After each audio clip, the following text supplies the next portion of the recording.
Bonjour, nous allons continuer notre étude de l'évangile de Jean avec le chapitre 4 et cette histoire magnifique de la rencontre entre Jésus et une femme samaritaine. Donc Jean chapitre 4 à partir du verset 1. Le Seigneur sut que les pharisiens avaient appris qu'il faisait et baptisait plus de disciples que Jean. Toutefois, Jésus ne baptisait pas lui-même, mais c'était ses disciples. Alors, il quitta la Judée et retourna en Galilée. Comme il fallait qu'il passe par la Samarie, il arriva dans une ville de Samarie nommée Sichar, près du champ que Jacob avait donné à Joseph, son fils. Là se trouvait le puits de Jacob. Jésus, fatigué du voyage, était assis au bord du puits. C'était environ la 6e heure. Une femme de Samarie vint puiser de l'eau. Jésus lui dit « Donne-moi à boire ». Car ses disciples étaient allés à la ville pour acheter des vivres. La femme samaritaine lui dit « Comment, toi qui es juif, me demandes-tu à boire à moi qui suis une femme samaritaine ?» Les Juifs, en effet, n'ont pas de relation avec les Samaritains. Jésus lui répondit « Si tu connaissais le don de Dieu, et qui est celui qui te dit « Donne-moi à boire », tu lui aurais toi-même demandé à boire, et il t'aurait donné de l'eau vive. « Seigneur, lui dit la femme, tu n'as rien pour puiser, et le puits est profond. Es-tu plus grand que notre père Jacob, qui nous a donné ce puits, et qui en a bu lui-même, ainsi que ses fils et ses troupeaux ?» Jésus lui répondit, « Quiconque boit de cette eau aura encore soif. Mais celui qui boira de l'eau que je lui donnerai n'aura jamais soif.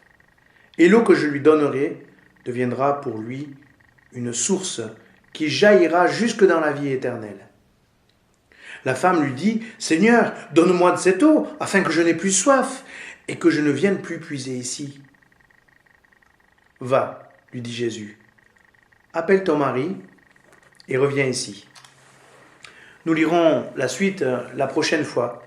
Nous ne sommes pas très loin dans ce texte avec le chapitre 3, où Jésus avait rencontré Nicodème.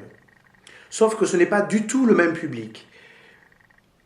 Nicodème était un chef religieux.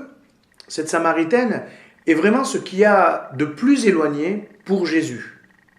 1. Les hommes ne parlent pas avec les femmes. 2. Les Juifs ne parlent pas avec les Samaritains. En une phrase, Jésus enfreint 2 règles de conduite.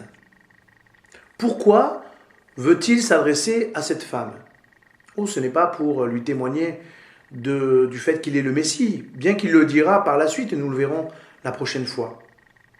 Mais tout simplement parce qu'il a soif. Jésus n'a pas dans sa tête une vision élitiste entre les humains. Il n'y a pas les riches et les pauvres, les hommes, les femmes, les juifs, les samaritains, le français, l'étranger. Il y a des humains. Et l'humanité est faite pour être solidaire. Ce que Jésus enseignait à Nicodème, d'ailleurs Nicodème avait du mal à comprendre, eh bien, il continue de l'enseigner à la Samaritaine et de nouveau elle a du mal à comprendre. L'essentiel, ce n'est pas uniquement de survivre, manger, boire, être dans un réseau social, être reconnu, avoir un titre. L'essentiel, c'est l'imaginaire qui se situe en nous. Et Jésus est en train de lui dire, mon imaginaire pourrait nourrir le tien. Au lieu de me voir comme un étranger, me voir comme un ami. Au lieu de sans arrêt penser les bons, les mauvais, de manière élitiste, penser l'humain comme quelqu'un que j'ai besoin de rencontrer. Dieu va se révéler dans cette simple rencontre, entre 2 personnes qui n'auraient jamais dû se rencontrer, homme-femme, juif, samaritain. Il est important de comprendre ce que Jésus est en train de dire à cette femme. L'eau qui compte n'est pas celle que nous pouvons puiser. L'eau qui compte, c'est l'eau que je reçois de l'autre.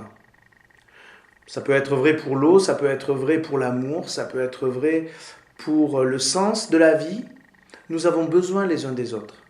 Alors que nous sommes dans une société qui cherche constamment à viser l'autonomie, Jésus nous dit la source d'eau vive, la source d'eau vive consiste à reconnaître que nous avons besoin les uns des autres.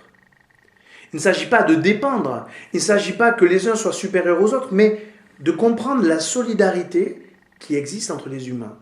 Hommes et femmes, juifs, samaritains, chrétiens, non chrétiens, nous sommes tous des enfants du Père. Et il veut cette réconciliation. Il veut que nous ayons besoin les uns des autres. Et Jésus ne dit pas à cette femme simplement « tu as besoin de moi », il lui dit « j'ai besoin de toi ». Voilà la manière de nous approcher, reconnaître que nous avons besoin les uns des autres. Voilà comment commence la vie chrétienne. Non pas en disant « je n'ai besoin de personne, je n'ai besoin que de Dieu », mais au contraire, dire « j'ai besoin non seulement de Dieu, mais j'ai besoin aussi de toi ». J'ai besoin de mes parents, j'ai besoin de mes amis, mais j'ai besoin aussi de ces personnes qui m'entourent et que j'ai tendance à ignorer. Voilà là où Dieu veut se révéler, dans la simplicité d'une rencontre entre deux personnes qui ont besoin l'une de l'autre et qui ne le savent pas encore. Jésus va aller plus loin, mais ça, nous le verrons la prochaine fois. À bientôt.